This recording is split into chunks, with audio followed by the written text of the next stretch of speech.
नमस्कार, मी किशोर चौधरी. किशोर चौधरी यूट्यूब चॅनलमध्ये स्वागत करतो. सगळेच आपण एक व्हिडिओ पोस्ट केला, लाईम सल्फर बनवण्याच्या लागणारी सामुग्री ती दाखवली. आता लाईम सल्फर आपलं रेडी झालंय. त्याचं एक छोटंसं प्रात्यक्षिक जे अंकुश पाटील सरांनी सांगितलंय कसं चेक करायचं तेच दाखवण्यासाठी हा शॉर्ट व्हिडिओ बनवतोय. या बादलीमध्ये पाणी घेतलंय आपण. पहिले कॅमेरामॅनला सांगतो मी का पाणी दाखवून द्या. साधं पाणी घेतलेलं आहे आणि जवळजवळ 2 तासाची प्रोसेस नंतर हे लाईम सल्फर आपलं रेडी झालेलं आहे. कॅमेरामॅनला मी सांगेल का दाखवा. पूर्ण रक्तासारखं लाल तयार झालेलं आहे. प्रमाण मोठ्या व्हिडिओमध्ये दाखवलंच आहे. फक्त याची प्रॅक्टिकल घेण्यासाठी हे आपण आपल्या कपामध्ये घेतलं आहे. आता 2 ते 3च थेंब आपल्याला याच्यात टाकायचे आहेत पाण्यामध्ये. पाणी कशा पद्धतीने रेडी होतं तेच आपण दाखवू आणि सांगू. 2-3च थेंब आपल्याला टाकायचे आहेत त्याच्यामध्ये. साधारणतः 3-4 लिटर पाणी असेल. त्याचं प्रॅक्टिकल इकडे कॅमेरामध्ये मी दाखवायला सांगेल त्याला. साधारणतः 8-10 थेंब आपण टाकलेत.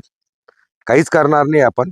हे थेंब टाकलेत, याचा रंग कसा बदलतो स्टेप बाय स्टेप हे दाखवायसाठीच आपण हा व्हिडिओ शॉर्ट व्हिडिओ बनवतोय. बाकीचं भारूड भरती आपल्याला द्यायची नाही आहे. साधारणतः तुम्हाला आता त्याचा रंग दिसतच असेल.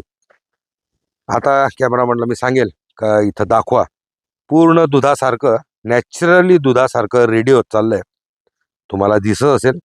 अजून काही सेकंदामध्ये, मिनिटांमध्ये पूर्ण पाणी हे दुधासारखंच होईल.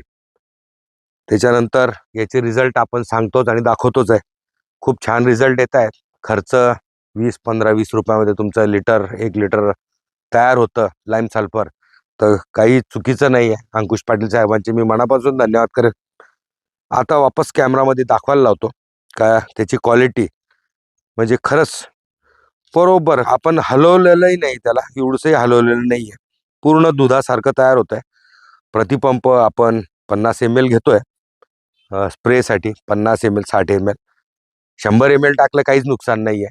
आणि शेताला द्यायला प्रति एकर 5 लिटर आपण इनलाईनमधून सोडू. एक काळजी घ्या फक्त, इनलाईनमधून सोडताना याला पूर्ण थंड झाल्यानंतर 2 ते 3 वेळा वापस त्याचा गाळ चुना खाली बसू द्याने ते इनलाईन चोकअप होते. एवढीच माहिती दाखवायची आणि सांगायची होती. व्हिडिओ आवडला असेल तर लाईक करा, चॅनलला सबस्क्राईब करा. धन्यवाद.